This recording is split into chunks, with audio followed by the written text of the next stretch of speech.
Hi everyone, welcome back to my channel. अगर आप channel पर नए हैं तो चैनल को सब्सक्राइब कर लीजिए, वीडियो को लाइक कर दीजिए और नोटिफिकेशन बेल आइकन को प्रेस कर दीजिए। इस चैनल पर आपको मिलती है बेस्ट करियर गाइडेंस, यूनिवर्सिटी से रिलेटेड सारे अपडेट्स, साथ ही में फॉरेंसिक साइंस के स्पेशल लेक्चर्स। तो जल्दी से सब्सक्राइब कर लीजिए, लाइक कर लीजिए और वीडियो को शेयर करना मत भूलिए। Hi everyone, welcome back to my channel. I hope you all are doing good. तो आज हम बात करने वाले हैं फॉरेंसिक मेडिसिन की। बेसिकली ये जो टॉपिक है ये आपका बेसिक्स ऑफ फॉरेंसिक साइंस का लेक्चर नंबर 11 है। हमने 10 लेक्चर ऑलरेडी कंप्लीट कर लिए हैं, प्रोबेबली 2-4 लेक्चर्स और बचे हैं, तो मैं पूरा कंप्लीट करा रही हूँ। पूरी फॉरेंसिक साइंस को मैं एक बहुत छोटे फॉर्म में आपको समझा रही हूँ कि आपके सारे टॉपिक्स कवर हो जाएं, यानी कि आपको अलग से पढ़ने की कुछ भी ज़रूरत नहीं है। कम्प्लीटली फ्री ऑनलाइन कोर्स है, आप यहाँ से अपनी पढ़ाई कर सकते हो। तो अगर आप चैनल पर नए हो तो सबसे पहले तो सब्सक्राइब कर लो, इसके बाद में वीडियो को लाइक कर देना और कमेंट में अपने डाउट्स मुझसे ज़रूर पूछना, और आपको वीडियोस कैसे लग रहे हैं ये भी मुझे ज़रूर बताना।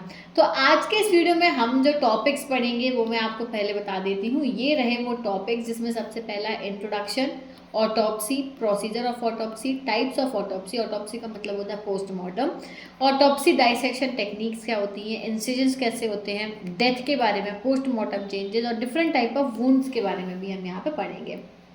क्लियर है? तो आगे बढ़ने से पहले एक चीज़ मैं बता दूं कि अगर आप फॉरेंसिक साइंस की फील्ड में एंटर कर रहे हैं और आप इस फील्ड के बारे में जानना चाहते हैं कि क्या क्या एंट्रेंस एग्जाम्स होते हैं, कौन कौन से बेस्ट कॉलेजेस होते हैं, कौन सा सब्जेक्ट अच्छा होता है, कौन सा स्पेशलाइजेशन अच्छा होता है, क्या स्कोप है, क्या अपॉर्चुनिटीज़ हैं, किस फील्ड में ज़्यादा अपॉर्चुनिटीज़ हैं, कितनी सैलरी मिलती है, कैसे इनमें एंटर हुआ जाता है, जॉब अपॉर्चुनिटीज़ कब आती हैं, कैसे आती हैं, कैसे इंटरव्यू होता है, कैसे एग्ज़ाम होता है, काफ़ी सारे क्वेश्चंस इस तरीके के आपके दिमाग में आते होंगे। उन सभी क्वेश्चंस के जवाब मैं आपको दूंगी। आप मुझसे पर्सनली वीडियो कॉल के थ्रू बात कर सकते हो। यहाँ पर जो आपको दिख रहा है लिंक मेरे सर के ऊपर जो दिया हुआ है, सेम लिंक कॉमेंट्स वहाँ पर डिस्क्रिप्शन में भी दिया हुआ है, तो वहाँ पर जाके आप जो है रजिस्टर कर सकते हो और फिर आपका कॉल शेड्यूल किया जाएगा और आप मुझसे पर्सनली गाइडेंस ले सकते हो। तो इफ़ यू आर इंटरेस्टेड तो आप नीचे दिए गए लिंक में रजिस्टर ज़रूर करना। Okay, so let's start our today's class. तो सबसे पहले मैं आपको फॉरेंसिक मेडिसिन होता क्या है ये बता देती हूँ। Forensic medicine is basically application of medical knowledge. Medical knowledge की एप्लीकेशन सिविल और क्रिमिनल लॉज का यूज़ करके यहाँ पे हम एग्जामिन करते हैं डिफरेंट इंजरीज को, या फिर अगर किसी को मार दिया गया है तो हम उसमें क्या एक्सटर्नल इन्फ्लुएंस रहा है, जैसे ट्रॉमा, इंटॉक्सिकेशन था, असॉल्ट था, सुसाइड था या कोई और वायलेंस था, ये देखा जाता है। फॉरेंसिक मेडिसिन एक मल्टी डिसिप्लिनरी सब्जेक्ट है, राइट, जिसमें forensic pathology, forensic psychiatry, forensic dentistry, radiology, toxicology सब कुछ आ जाता है। बहुत बड़ा सब्जेक्ट है, मल्टी डिसिप्लिनरी सब्जेक्ट है। अब यहाँ पे एक वर्ड आता है ऑटोप्सी, यानी पोस्टमार्टम। पोस्टमार्टम क्या होता है? तो ये हम सुनते हैं अक्सर ही कि अगर कोई मर्डर होता है, सुसाइड होता है, तो बोलते बॉडी को पोस्टमार्टम के लिए भेज दिया गया। तो सबसे पहले तो ये जान लो, ऑटोप्सी यानी पोस्टमार्टम, ये जो वर्ड है ये ऑटोप्सिया से आया है, जिसका मतलब होता है to see for oneself. Autopsy का मेन मकसद होता है कि डेथ का कॉज पता करना, cause of death, to know the cause of death and manner of death. बस मेन मकसद यही होता है कि इसकी व्यक्ति की मौत क्यों हुई है, किस तरीके से हुई है, ये पता करना होता है। क्या कोई डिसीज थी, कोई इंजरी थी, कोई बॉडी के मार्क्स थे, ये सब चीज़ें।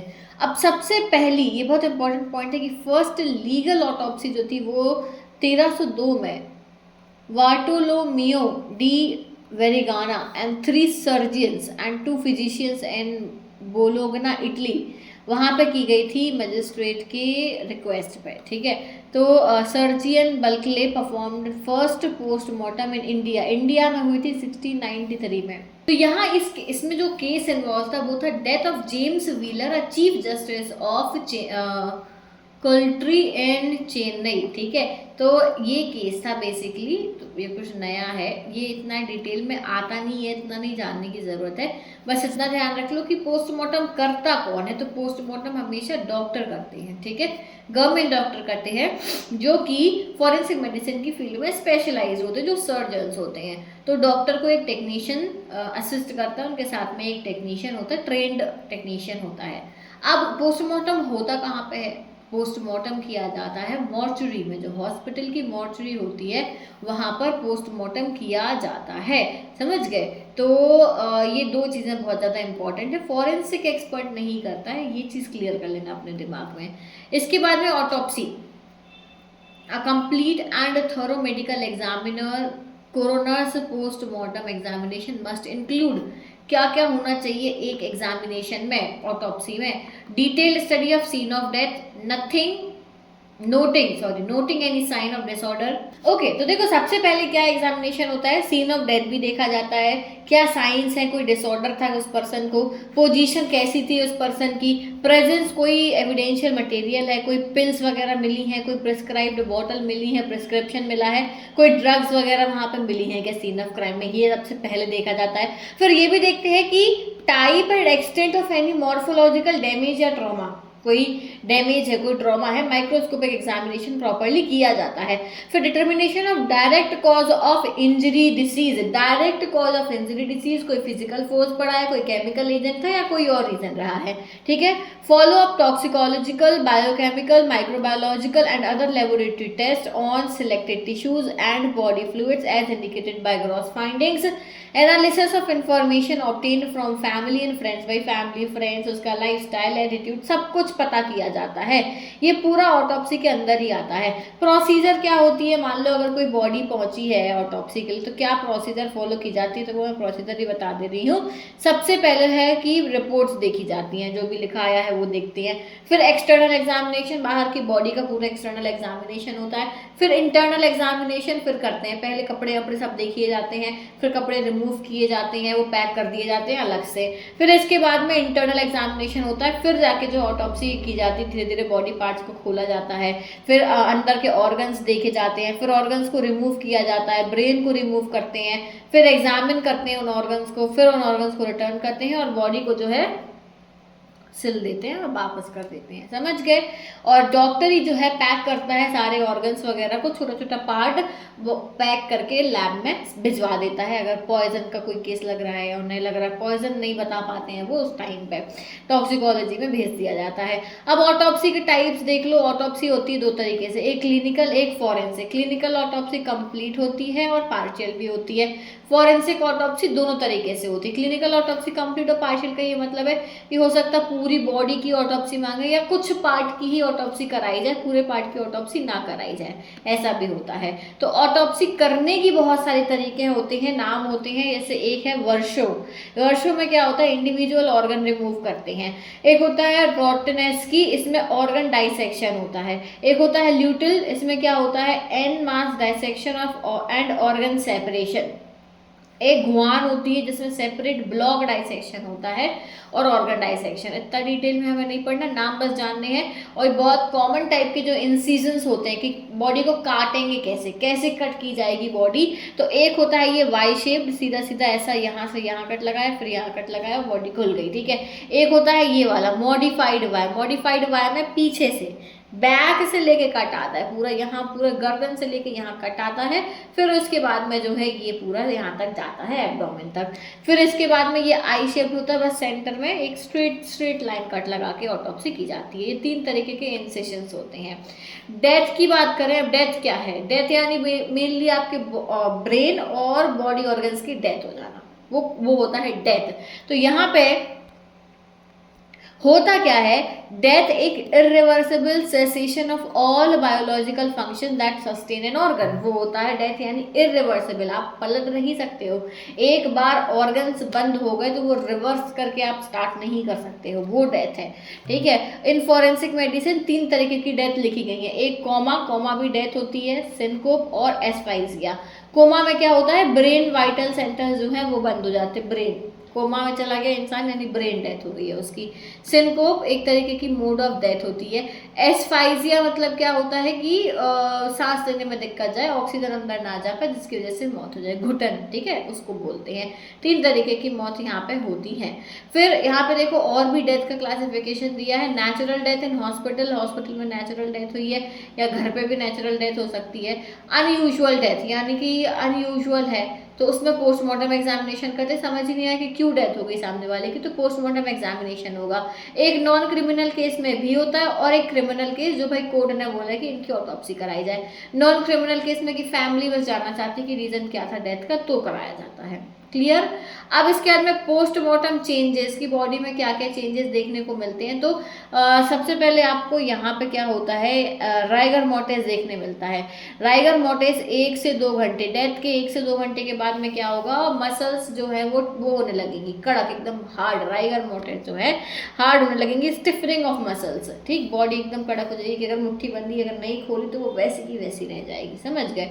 फिर इसके बाद में जो है क्लाउडी आईज, अगर आईज ओपन है, आंख खुली है, तो आप देख सकते हो कि आंखें एकदम क्लाउडी हो जाती हैं, और अगर आंखें बंद हैं तो वो भी फुली क्लाउडी होती 24 घंटे के अंदर, अगर ओपन है तो 2 से 3 घंटे में ही हो जाएंगी। फिर लिवर मोटिस, ये भी डेथ के 1 से 2 घंटे के बाद देखने मिलता है कि ब्लड जो है, देख सकते हो आप, नीचे वाला पार्ट डार्क है, ऊपर वाला वाइट है।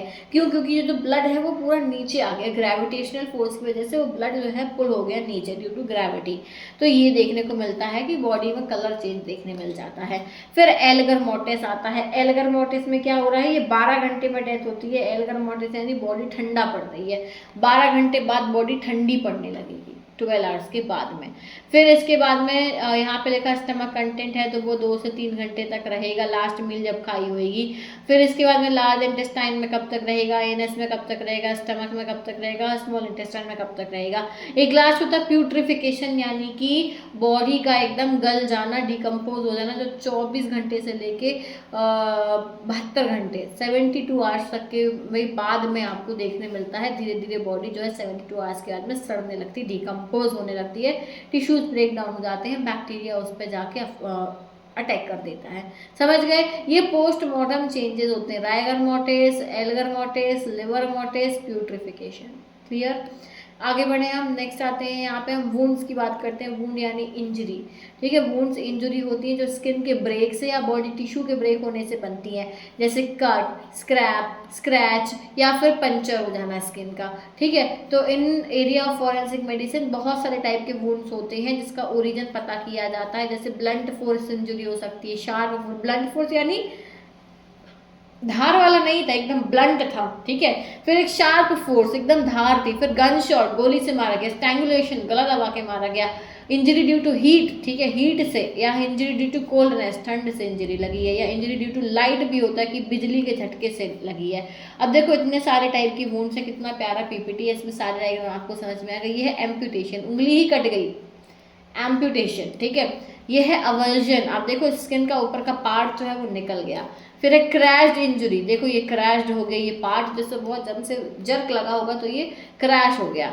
फिर पंचर्ड वुंड, कोई बहुत नुकीली सी नीडल थी वो जाके एक साइड से कहीं इधर से निकल आई, पंचर कर गई, जैसे कांटा लगता है ना, पंचर्ड वुंड होता है। फिर एब्रेशन यानी छिल जाना, एब्रेशन। फिर लेसरेशन यानी कि बिल्कुल जो है गहरा घाव हुआ, कोई चाकू वगैरह मारेगा तो उस टाइम पे जब घाव होता है तो वो लेसरेशन होता है। क्लियर। तो ये टाइप्स ऑफ वुंड थे। इंजरी की बात करें, इंजरी भी वही है, फिजिकल हार्म होना या डैमेज होना बॉडी में बाय एक्सीडेंट, एक तो एक्सीडेंट से या अटैक से। तो इंजरीज 3 तरीके से यहाँ पे होती है। एक मैकेनिकल इंजरी, कोई भी शार्प या फिर ब्लंट ऑब्जेक्ट से होती है। फिर हीट से होती है, कोल्ड से होती है, और बाय वेनम, वेनम यानी जहर से होती है। 3 मेन कैटेगरीज होती है, एक्यूट, ओवरयूज या फिर क्रॉनिक। एक्यूट, ओवरयूज या क्रॉनिक 3 तरीके के यहाँ पे मेन कैटेगरीज दी गई हैं। अब देखो मैकेनिकल इंजरीज में due to blunt force, blunt force से कौन कौन सी होती हैं, एब्रेशन। ब्लंट फोर्स से कौन कौन सी होती हैं, एब्रेशन, कॉन्ट्यूजन, लेसरेशन या फ्रैक्चर, ये इतनी ब्लंट फोर्स से होती हैं। शार्प फोर्स से कौन कौन सी होती हैं, इंसाइज, चॉप, स्टैब, 3 ये होती हैं। फिर बाकी की मिसलेनियस में आ जाती है fire arm, defence, fabricated. Clear. इतने नाम बस थोड़े थोड़े जान लो, कुछ नया ना लगे। थर्मल इंजरीज की बात करें, थर्मल इंजरी देखो कोल्ड से भी होती है, हीट से भी होती है। थर्मल इंजरी सिर्फ हीट से नहीं होती है, कोल्ड से भी होती है, ठीक समझ गए। बर्फ को बहुत देर तक अपने पास रखोगे तो आपको जो है कोल्ड बर्न हो जाएगा, सुना है कोल्ड बर्न का नाम, कोल्ड बर्न हो जाएगा। तो ड्यू टू कोल्ड होती है, ये ड्यू टू हीट होती है। कोल्ड में जनरल अफेक्ट होता है हाइपोथर्मिया, ठंड बढ़ जाना, समझ गए। फिर लोकल अफेक्ट में क्या होता है, चिलब्लेन, फ्रॉस्ट बाइट या फिर ट्रेंच फुट होता है। फिर हीट की वजह से जनरल अफेक्ट क्या होता है, हीट क्रैम्प्स होते हैं, हीट एक्समेशन, हीट स्ट्रोक आ जाना या हीट प्रोस्ट्रेशन। और लोकल इफेक्ट क्या है, बर्न्स या स्कैल्स। ये इतना क्लियर हो गया। अब ये रहे क्वेश्चंस। इंजरीज के बारे में इतना ही जान लो कि भाई कौन कौन से टाइप की होती हैं, हीट से भी होती है, कोल्ड से भी होती है, ब्लंट ऑब्जेक्ट से कैसी इंजरी हो सकती है, शार्प ऑब्जेक्ट से कैसी हो सकती है, ये सब आपको जानने थे, तो वो मैंने यहाँ पे आपको बता दिए। एक बहुत ही शॉर्ट तरीके से आपको मैंने फॉरेंसिक मेडिसिन यहाँ पे समझा दी है। तो आई होप कि आपको ये क्लियर हो गई होगी। तो क्वेश्चंस पर आते हैं। पहला क्वेश्चन है, what is the primary purpose of an autopsy in forensic medicine. Primary purpose क्या होता है ऑटोप्सी का फॉरेंसिक मेडिसिन में। Next, rigor mortis refers to which postmortem change. Rigor mortis में क्या होता है, हमने बोला था rigor mortis, algor mortis, livor mortis और प्यूट्रिफिकेशन, ये 4 चीजें हमने देखी थी। तो बताओ राइगर मोर्टिस में क्या होता है। Next, livor mortis is an early postmortem change that manifest as. Livor mortis में क्या होता है। और फिर प्यूट्रिफिकेशन, प्यूट्रिफिकेशन और पोस्टमार्टम चेंज इन्वॉल्व, इसमें क्या हो रहा है। और लास्ट है, cooling rate of the body after death use to estimate the postmortem interval is known as. Body का ठंडा पड़ना उसको हम क्या बोलते हैं। तो ये 5 क्वेश्चन है, इनके आंसर आपको कमेंट सेक्शन में देने हैं। बाकी जो लेक्चर्स है वो भी आपके आते रहेंगे। तो चैनल को सब्सक्राइब कर लेना, वीडियो को लाइक करना और जो भी डाउट हो मुझसे कमेंट में जरूर पूछना। Thank you so much for watching this video. I see you soon in the next video. Till then take care, bye bye.